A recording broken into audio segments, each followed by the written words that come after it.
Welcome to another episode of Israel Undiplomatic. I'm Mark Regev, and I'm here with my co-host, Ruthie Blum.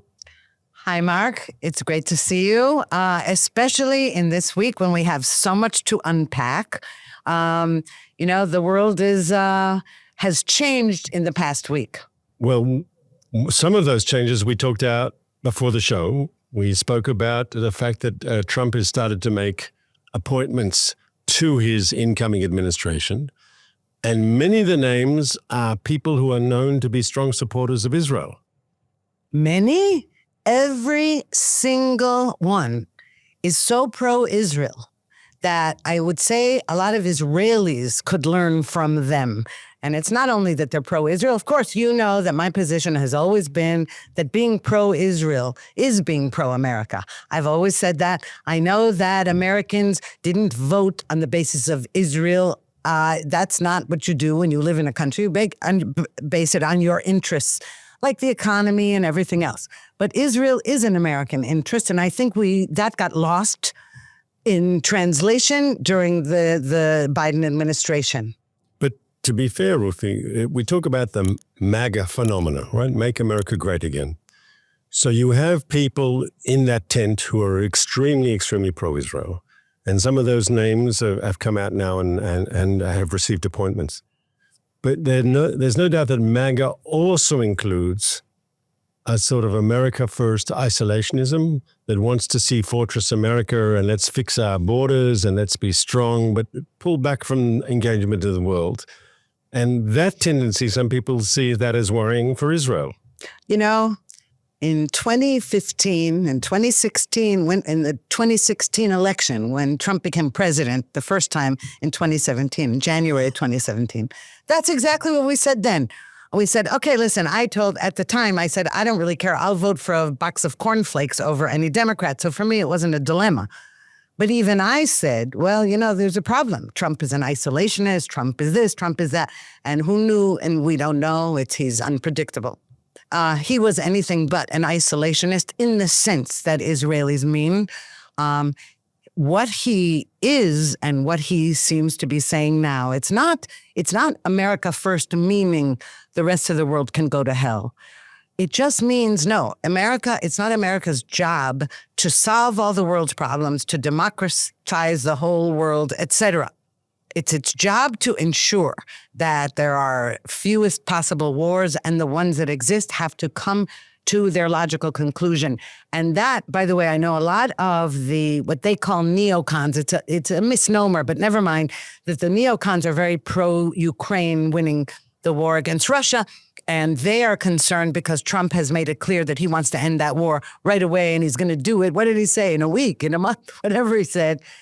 But where Israel is concerned, the war in Gaza, he said, come on, finish it up, guys, finish it up. What he did not say was ceasefire. What he did not say is we'll withhold weapons. What we do know now, or I believe, is that this war might have been over a long time ago if the Biden administration hadn't tied Israel's hands. I was listening to some of the commentary about the Trump election, and apparently in Europe, people are particularly worried. And the truth is, if I understand Trump, and maybe I do and maybe I don't know if anyone really, but my take is this, that he doesn't like freeloaders. And that's one of his criticisms of the Europeans who, according to him, don't do their fair share in NATO and in defending. And he's even said things we won't protect people who won't do their own fair share. So here Israel is in many ways a model ally. Yes, it's our young men and women doing their compulsory national service. It's Israeli soldiers who are fighting and dying in Lebanon and in Gaza. We're not asking America to fight for us. We're asking America to support us in defending ourselves. And I would think, yes, that fits into this sort of Trump framework.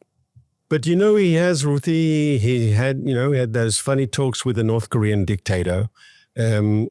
People say that he wants to, get this deal with Putin, and Putin seemed to be quite happy about his election.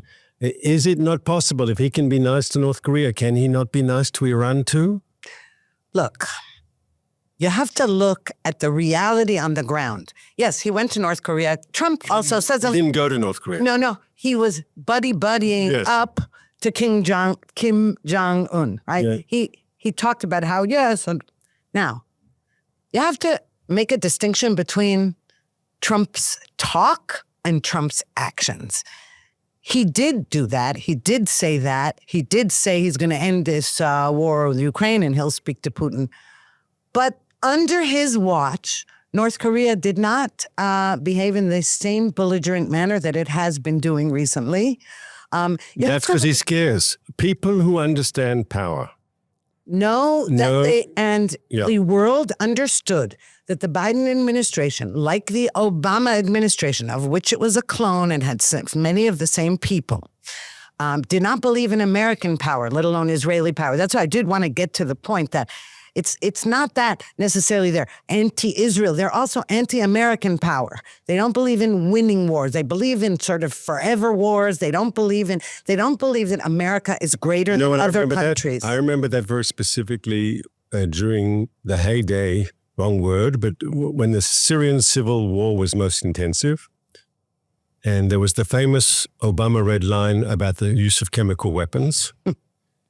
And it wasn't followed through on. There was a diplomatic or something in the end, which Israel publicly expressed support for the deal. It was that all the chemical weapons would leave. But the red line was not, the idea that if you use these weapons, you will face consequences. In the end, there was this diplomatic deal. I remember when Trump came in and there was a use of chemical weapons, the administration in Washington, the new administration then, the Trump administration, responded militarily. And I think everyone in Israel and in the region, Israel's Arab friends, America's Arab friends, were also saying, this is good. Let's be frank. When you're dealing with people like the Assad regime in Syria or the terrorists in Gaza or in Lebanon or the Iranian dictatorship, right? You think language bothers them a lot? Power bothers them. And I think we spoke about this a bit last week, the fear that the other side could use power, use its force. There's no point in having all this military equipment if the other side thinks you're never going to use it.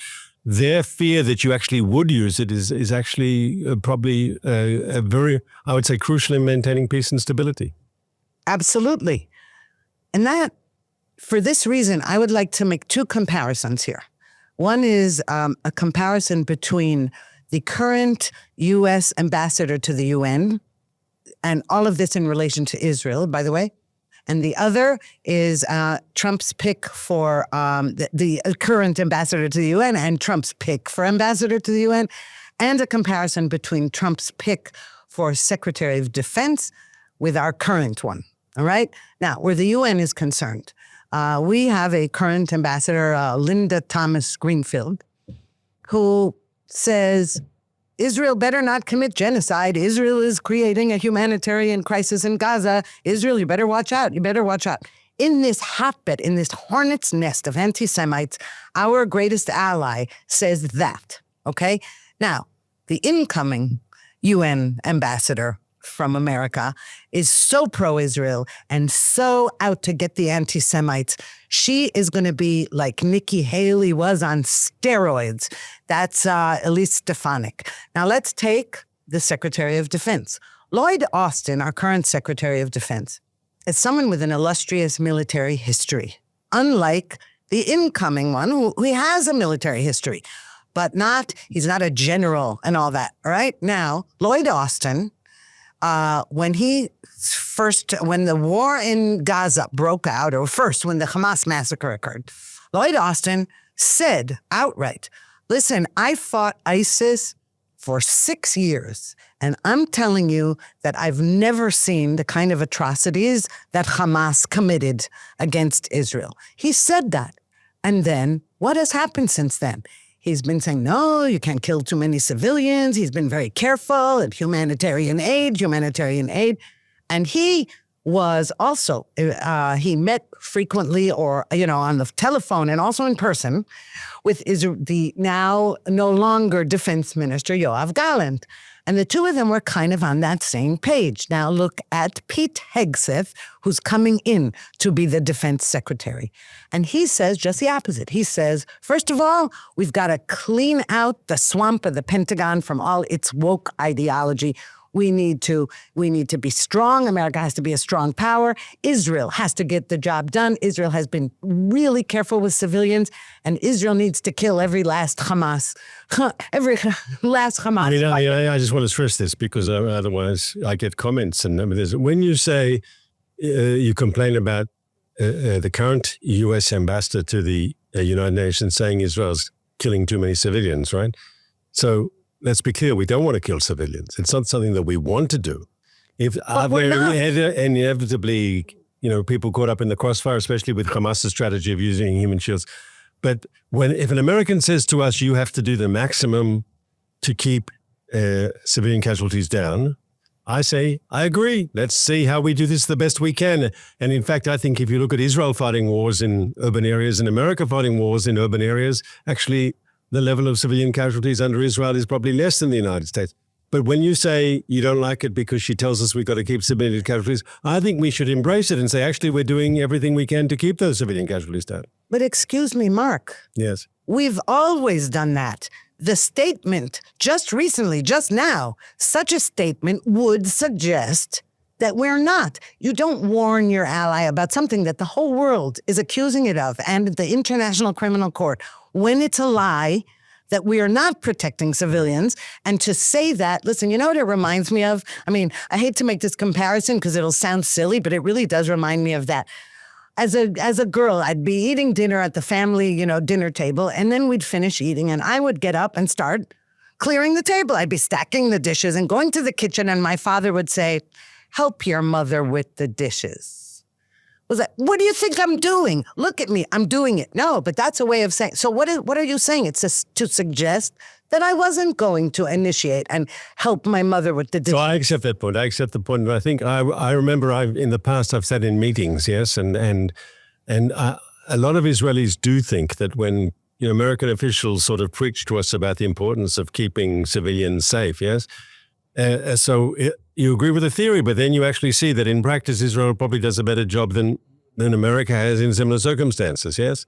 And the American media, to a large extent, things that Israel does and they're very critical of, they let the Americans, when it's American soldiers involved. There's a whole issue here, it's a very difficult issue.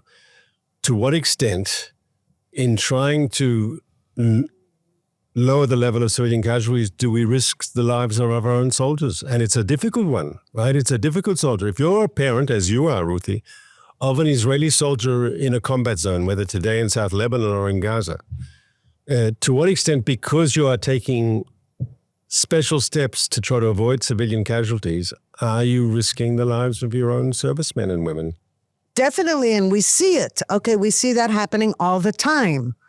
And it's not just that. It's not just, we could get into a discussion about whether it's worth the risk to avoid civilian casualties, et cetera. But let's not get into that for a moment. What I'm trying to point out is the only thing an American ambassador to the UN should be shouting into the microphone is that Israel is moral, upstanding, a great ally, and has protected civilians and has been attacked in a vicious way and not ceasefire. And why is that important? I understand you, because you're saying the UN is this institutionalized anti-Israel body with these crazy diatribes against Israel. And so if the United States is having a serious conversation with Israel about it, that's fine, but that's not the framework. At the UN, when everyone stands up and starts beating up on Israel, you think the job of the United States, and I tend to agree with this, is to stand up and say, we stand by our ally. That's what you're saying. And you think this is going to change now? Absolutely, it's going to change. Now, of course, I don't have a crystal ball, and things can develop and I'll be the first one to criticize the Trump administration if it adopts policies with which I disagree. I'm not shy about that. But there's no question it'll be better for Israel than what we have now. And I'll tell you another thing. The person appointed to be the U.S. ambassador to Israel as Mike Huckabee, Governor Mike Huckabee. He loves Israel, and Israelis know him. He's come to Israel many, many times. Now, last night on Israel's Channel 14, and one of the shows, a very popular show called The Patriotim, the Patriots. Can I just say to our listeners, they should know that this program has got almost a massive cult following amongst right-wingers in Israel. It's probably the most, it's like, that's the place where it's like Fox News for Israelis. Go ahead. And by the way, cult following, it's the only channel on television that you can actually watch without being fed left-wing propaganda. But okay, never mind for a second. One of the panelists, who's a broadcast journalist, he has a radio show. He also writes for the press. He opened the broadcast when they were talking about Trump's appointments as of yesterday. And his name is Yotam Zimri. And he said, relating to this business of a deadline that the U.S. imposed on Israel, if we don't start getting more humanitarian aid into Gaza, they're going to impose an arms embargo. So Yotam Zimri said, wow, what's going to start happening in the next administration is the U.S. is going to impose sanctions on anybody who doesn't move to Judea and Samaria. But the truth is, when Israel faces these sort of, anti-Israel organizations, whether, in the General Assembly or another, like you said, the ICC, the ICJ, the different, systems, the Human Rights Council. So to be serious, the United States can place sanctions, and that's very effective sometimes. Let's say if the ICC prosecutor decides to indict against Israel as he has, the United States can theoretically say, well, you're not welcome in the United States anymore. And if the judges decide to move ahead, in other words, America has power here. It's not only its moral voice, but its ability to follow through and say, you are acting in a way which is anti-Semitic, you're acting in a way which is unacceptable. We in the United States will take sanctions against you. And that can be, I think, very important. I mean, just like if there's some organization, let's say, that does humanitarian or cultural work, and they start doing anti-Israel things, the United States can say, and I think a lot of the the people in the MAGA world were, let's just cut their budget. Let's sanction them. Let's throw their offices out. Now, let's leave the organization. Exactly. And speaking of that, Israel just banned UNRWA offices from Jerusalem, and the United States is angry about that. This is my point. This would not happen under the Trump administration. Would not, will not. And one other thing, the business of MAGA, one of the reasons that Make America Great Again is a slogan that works. It's not just isolationism and all that. Understand the Democrats they are like for the Europeanization of America. You talk about Europe. Europe is looking finished right now. I'm not saying it's finished, but America, the whole point about it was that it is for pride, patriotism, power. Those are 3 Ps. I just said alliteration.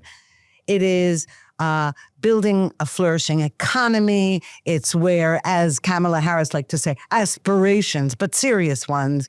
And this administration has done everything it can to undo that kind of fabric in American society. And that's this whole woke thing. And we're seeing with each new appointment, these are people who say, Israel is our closest ally. Woke culture is destroying America, etc. But don't you think a lot of the Israeli right, who are sort of, like the people last night on that television show, who are embracing Trump and think this is going to be really great for Israel, don't you think some of them might be in a surprise? Let's remember Trump's deal of the century Middle East plan included a Palestinian state. And it's quite possible that he wants to revisit that. Maybe not immediately, but that's not part of his Middle East agenda too. Look, at that time, wording is always really important. Because at that time, by the way, I have to say, even our own prime minister years ago said he supported it as long as it's not a terrorist speech, where he said he placed 2 conditions then on Palestinian statehood. But what was beautiful about the Abraham Accords is at the deal of the century. Okay, what was beautiful about it was that Trump proved that you can make peace in the Middle East without a Palestinian state as a prerequisite. Now, correct. Netanyahu has been saying that for years and years and years. And that's the difference. The difference is, I'm sorry, peace does not pass through the Palestinians. So that was one important thing. And the thing was that eventually a Palestinian state, his message to the Palestinian Authority was, you're welcome to, hey, join us in these peace accords. And then you'll be rewarded. We'll help you financially. Okay, that I understand. I agree. But how does the Israeli right, who are today clapping about Trump, how are they going to feel if that issue comes back? No, because even the picks so far, each one of them has said, you're talking about a Palestinian state now, a terrorist state? Marco Rubio, who is Trump's pick for, it's not final, but is Trump's pick for Secretary of State. He says, two-state solution? What two-state solution? A terrorist state? There is no such thing. No. And we have Mike Huckabee saying, there's no such thing as Israeli occupation. There's no such, he says, no, I'm sorry, there's no such thing as settlements. They're communities, they're cities, they're neighborhoods. You have to look at who these people are. There is no way, now, never mind that there's no such thing as a Palestinian state. In the Palestinians' mind, they've proven that again and again and again. Okay, but so forget, even Bill Clinton had to come out during his campaigning for Kamala Harris and say, I'm sorry, Arafat rejected everything. We're going to give him everything. Israel was going to give him everything, and he rejected it. The point is, don't worry about that. I would not worry about that. And you said my right-wing friends will say, oh, what if he talks about a Palestinian state? He might. The question is not whether he talks about it. The question is, if he what demands he would place on it. And the same thing about what demands he places on Israel. And here I have complete faith that this will be a total turnaround from what we've seen in the last nearly 4 years. What I did notice in the last few days, elements within the right in Israel have gone back to the idea of annexation. In other words, that Israel formally annex parts of the West Bank. I don't think anyone's talking about the entire West Bank, but maybe where the Jewish communities are in the West Bank, maybe areas crucial for security. And this was an idea that Netanyahu was talking about in the last year of the Trump administration in 2020. In the end, the idea was shelved because it was the prerequisite for, shelving the idea was a prerequisite for making the Abraham Accords, and most Israelis agreed it was a good price to pay. This idea is now, of course, being raised again publicly by the finance minister, Bezalel Smotrich, who represents one of the right-wing parties in the coalition. It's important to remember, though, from a historic point of view, and you know me, I'm always into what happened in the past, this originally was a left-wing idea. This was an idea put on the table by a Labour foreign minister, a former Labour foreign minister, Yigal Allon, who was this kibbutznik leader of the Palmach and all this in the fight for independence. And the idea is we parts of the West Bank that are crucial for Israeli security and or a great significance in Jewish history and so forth should become part of Israel, and the other parts of the West Bank could be put in under Arab sovereignty in a peace agreement. The idea there'll be some partition in the West Bank. And so the idea has left-wing roots, but today there's no one in the left, I think, supports it. And the question is it realistic, you think, for these people to raise the issue? Is it clever for them to raise the issue that there's still a different president in power? Are they not just going to antagonize and, why not wait before raising the issue? And will Trump at all be interested in going down this road, especially if he reads about it in Israeli newspapers before anyone's talked to him about it?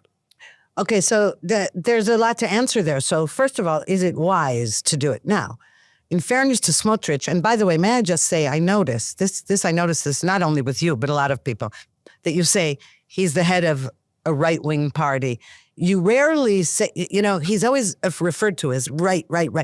And somehow all those other parties are never referred to as, oh, he's a real far leftist party. No. They're all the center and he's right wing. So I just want to get that straight for a minute. Bezalel Smotrich, to defend him, in his defense, this is his ideology. He believes it. Always has been. Always has been. It always has been. But that doesn't mean it's the right time to raise it now. No, but he hasn't only raised it now. He's been raising it throughout the war, especially since he thought the timing was right, because we see that the Palestinian Authority, for example. Can I say that I think you are wrong, and I want to say why. He has been talking, I think, I disagree with him. I don't know if you agree with him or not on the issue. He's since the war started of reestablishing settlements in Gaza. But only since the Trump victory, he's always believed in annexation, but only since the Trump victory has he talked about it publicly, as far as I know. And he said that he thinks 2025 is going to be the year of annexation. So I think he was responding directly to Trump's victory in the United States. Okay, so what you could say, and here I'll say something about that. You asked me, do I believe in annexation? Yes, I do. I do believe in it. Is it wise to bring it up right now? Well, it almost feels as though we're getting greedy. We're so excited with these appointments and it's so pro-Israel. Oh, well, in that case, maybe you will. Okay, now let's take this. It may not be wise and it may not matter that much. I'm not sure it matters, but it's true that it gets the left very angry. And but again, I don't think it'll affect Trump one way or the other, what his view of it. It won't make him against it or for it. But I would. Can I just explain? Yes. It came up in 2020 because in Trump's plan for a Palestinian state, there were maps, and there were parts of the West Bank went to Israel. And it was clear the Palestinians weren't going for the deal, but Netanyahu said at the time, before he pulled back, yes, he said at the time, he said, those areas which the Trump plan gave to Israel, let's now, in a final status arrangement, let's now take them over now. That was his logic. Which has been Israel's logic since it was established. All right, basically. Hang on, I have to argue with you. In 1977, when Menachem Begin became the first Likud prime minister, and many people thought he was going to annex the West Bank, he said publicly, my government will not do it. The second Likud prime minister, Shamir, didn't do it. Sharon didn't do it. Netanyahu, who's been in power for over a decade and a half, has not done it up until now. No, I didn't mean that. I meant it's been the Israeli mentality, Jewish mentality, since the establishment of the state, to say, okay, well, let's take what they give us, like with the partition plan. Okay. And that's what I meant, not about specifically about Judea and Samaria, what some people call the West Bank. But the idea was, okay, so we'll do it. Now, we had the Oslo Accords. We created the Palestinian Authority. They have Area C, there's Area A, we have all these areas. And all it has been is a hotbed of terrorism, which is always, because the Palestinians don't want a state. They want to annihilate the state of Israel. And that's the only thing they agree upon as well. Because, Fatah and Hamas, all of those factions, there's no love lost there. But you're running away from annexation. What's your position? No, my position is that we have the right to the land. It is our land. It is also, for security purposes, better for us to have control of it. I'd like to have total military control and also, yes, sovereignty, the way the last Trump administration recognized our sovereignty in the Golan Heights. Yes, I believe in it. But I also am prepared to wait to see what other things happen. Because one thing we've seen in the Middle East is that sometimes situations change that enable something else. So we have to see also what happens with Iran.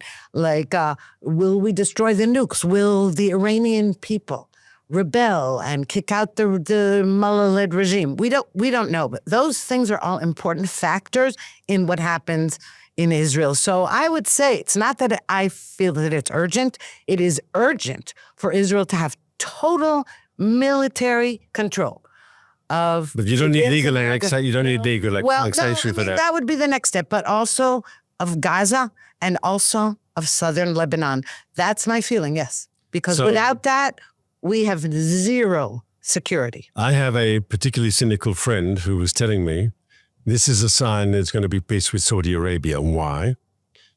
Netanyahu in 2020 and 2021, when he talked about annexation, he did it, we're talking about it because he thought he had a green light from the Trump administration.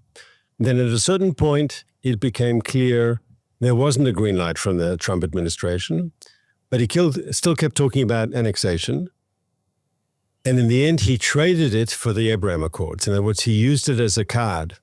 And my very cynical friend said maybe that's why he wants to talk about annexation now.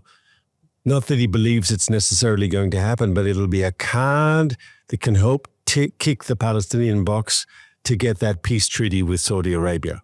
In other words, by putting something on the table, you get brownie points for taking it off, more than brownie points. What do you think about that level of realpolitik? Well, first of all, I don't think it's a cynical view. I think I think there's a lot of logic to it. I actually don't think it's so cynical.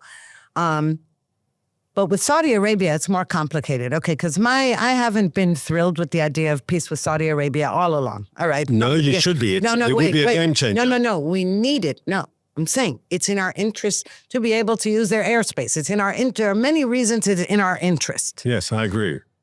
But I always said, let's not forget who the Saudis are, and that, women were just recently allowed to learn how to drive and things like that. Can I tell you, if you want the Arabs to become liberal societies before you make peace, it's not going to happen. No. That's not what I'm saying. I am saying that when the Saudis were on the verge, we know that they gave tacit agreement to the Gulf states to make the Abraham Accords. They allowed us apparently to use their airspace. We even had a plane land in Saudi Arabia once. I think it was a passenger plane that had to land. So yes, they were on the verge. And then October 7th happened, the Hamas massacre. And what the Saudis began to do is say, Iran, now we thought the America-Israel alliance was the strong horse, and we want to, they're enemies of Iran, and we need to align ourselves with them. But they saw this and they said, because the Biden administration, they saw what Hamas and Hezbollah and Iran were doing, said, now they better win, and they better win big, because otherwise, and that's why Saudis started having meetings with the Iranian authorities. So what I'm saying is, we better win and win big, and otherwise Can I tell you, I couldn't. First of all, I think there's a chance for peace with Saudi Arabia, and that is based on the fact that Israel is strong and that we win this war decisively, as we must and we will. I'll finish because we're getting to the end of our time, but I'll just tell you a quick story. I finished an autobiography of a famous Israeli dove, a Labour politician who both of us are old enough to remember, but our children would have no idea who we're talking about. A man called Uzi Baram, who was this big wheeler-dealer inside the Labour Party, and he was the leader of in many ways, the more dovish faction there. And he writes that after October 7th, 2023, he spoke to an Arab friend who was a Palestinian nationalist. And he said, do you still believe in the chances of peace? And he thought that his Arab interlocutor would say to him, well, there's no chance of peace because of Ben Gvir and Smotrich, right? That's the standard propaganda line. That's their standard talking points. And he said, this man didn't say that. He said, I'm worried about the two-state solution because on October 7th, Israel showed itself to be weak. And the Arabs will make a deal with Israel if they see Israel is strong, Israel is undefeatable, that Israel is here to stay, that Israel is vibrant, that it's growing, then they'll make... and that's why what you say about the crucial point of winning this war is not only good for keeping Israel safe, but it's crucial for peace. And on that happy point, I'll say, Ruthie, I look forward to speaking to you again next week. And I say the same to you, Mark. Bye then.